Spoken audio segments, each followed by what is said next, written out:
అందరికి నమస్కారం. నేను మీ షణ్ముఖ్. గోవింద గోవింద ఎందుకు నేను ఈ మాట అంటున్నానంటే, ఆ వెంకటేశ్వర స్వామికి, ఆ గోవిందుడికి నైవేద్యంగా పెట్టేటువంటి లడ్డు కూడా ఆ లడ్డు తయారీలో వాడినటువంటి నెయ్యిలో లప్సా అని ఒక కెమికల్ వాడడం జరిగిందని చెప్పేసి ఈరోజు సిట్ ప్రభుత్వానికి ఇచ్చినటువంటి ఏదైతే నివేదిక ఉందో ఆ నివేదికలో ఆ సమాచారంలో 60 పేజీలో లప్సా అనే కెమికల్ గురించి కూడా ఎక్స్ప్లెయిన్ చేయడం జరిగింది. ఇది ఇప్పుడు డిజిటల్ మీడియాలోను, ప్రధాన మీడియాల్లోను, హిందువుల గ్రూపుల్లోను ప్రతి ఒక్క గ్రూపుల్లో వైరల్ అవుతూ ఉంది. మరి ఒక్క ఛాన్స్ అన్నారు, అధికారంలోకి వచ్చారు. అధికారంలోకి వచ్చిన వెంటనే ఏకంగా ఒక్క ఛాన్స్ ఇస్తేనే వెంకటేశ్వర స్వామితోనే పరాచికలు ఆడినారంటే ఇంక వీళ్ళు ప్రజలకి ఏమాత్రం ప్రజలను అసలు ఏమాత్రం లెక్క చేయరని చెప్పేసి అయితే మనందరికీ తెలిసినటువంటి వాస్తవంగా మనము నిశితంగా గమనించాలని చెప్పేసి ప్రజలు కోరుతా ఉన్నా. మరి అంతా బాగానే ఉంది, లప్సా కెమికల్ అంటున్నారు. అసలు ఈ లప్సా కెమికల్ అంటే ఏంటి అని చెప్పేసి మీ అందరికీ ఒక ప్రశ్న మొదలు కావచ్చు. మరి ఆ లప్సా కెమికల్ అంటే linear alkyl benzene sulphonic acid. అంటే ఇది దేనికి వాడతారు, దీనివల్ల మనకు అంటే ఈ లడ్డు తయారీలు ఏ విధంగా వాడారనేది కూడా మీరు అందరూ తెలుసుకోవాల్సినటువంటి విషయం ఉంది. మరైతే ఈరోజు ఈ లప్సా కెమికల్ అనేది బాత్రూములు కమోడ్లు కానీ, ఎక్కడన్నా తుప్పు పట్టినప్పుడు కానీ, కరోజన్ అంటే రస్ట్ ఏర్పడినప్పుడు కానీ, ఈ ఈ బాత్రూమ్లు క్లీన్ చేసేటువంటి టాయిలెట్ క్లీనర్లో వాడేటువంటి ఒక కెమికల్ అండి.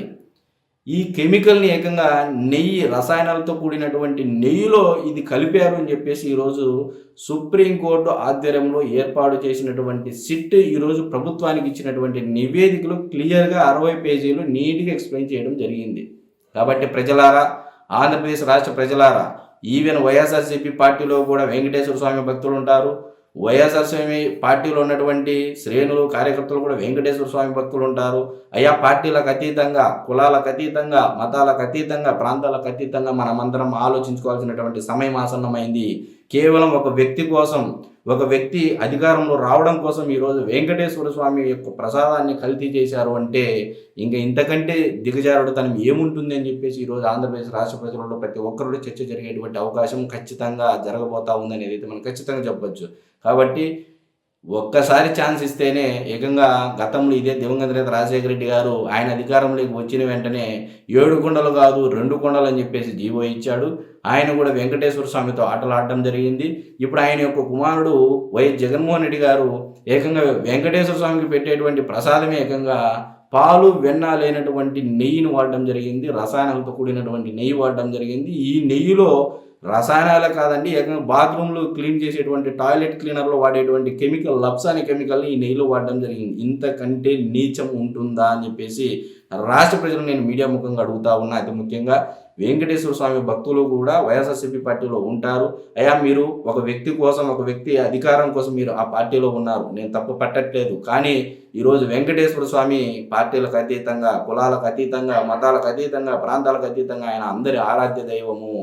ప్రపంచంలో ఎక్కడున్నటువంటి తెలుగు వాళ్ళకే కాదు, భారతదేశంలో చాలామంది ఆయన భక్తులు ఉన్నారు. దాదాపు 20 కోట్ల లడ్డూలు అమ్మారండి. ఈ నెయ్యి కల్తీ ఏదైతే చేశారో లడ్డు తయారీలో 20 కోట్ల లడ్డూలు అమ్మి ఏకంగా ప్రధానమంత్రి నరేంద్ర మోడీ గారికి సైతం కూడా ఈ లడ్డూ తినిపించినటువంటి నీచమైనటువంటి ప్రభుత్వం గత ప్రభుత్వం అని చెప్పేసి ఈరోజు ఆంధ్రప్రదేశ్ ప్రజలు చర్చ జరుగుతూ ఉంది. కాబట్టి ప్రజలారా, మీరందరూ ఆలోచించుకోవాల్సినటువంటి సమయం ఆసన్నమైంది. ఈ లప్సా కెమికల్ ఇంతకంటే ఘోరం ఉండదని చెప్పేసి ఈరోజు హిందువులందరూ బాధపడేటువంటి పరిస్థితి అయితే ఏర్పడింది. సో ఒక్కసారి ఛాన్స్. ఈరోజు కూటమి ప్రభుత్వం అధికారంలోకి వచ్చిన వెంటనే ప్రజల ముందు వాస్తవాలతో గత ప్రభుత్వం చేసినటువంటి అవినీతి, అరాచకాలు ప్రజల ముందు ఉంచుతూ ఉంది.